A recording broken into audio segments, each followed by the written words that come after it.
In today's video, I'm going to teach you how to turn off test mode on Shopify. Quick guide. If you've been using test mode to safely run trial checkouts, that's great for setup. But once you're ready to accept real money, you need to switch it off so customers can pay with live cards and orders actually charge.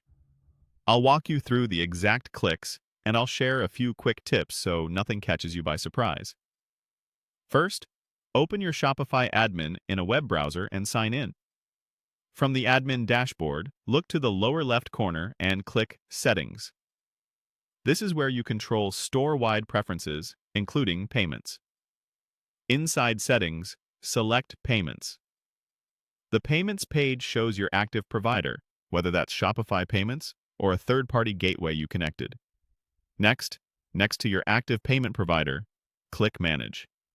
This opens the configuration panel for that provider. You'll see options related to how your gateway behaves during checkout. Find the section labeled Test Mode. When test mode is on, checkout simulates charges and prevents real funds from moving.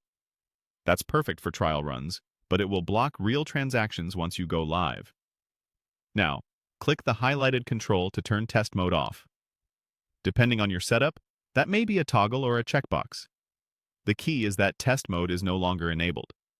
With that off, your checkout will attempt live authorization and capture, so make sure your payouts and business details with your provider are already completed and verified. After switching test mode off, click the highlighted Save button to apply the change.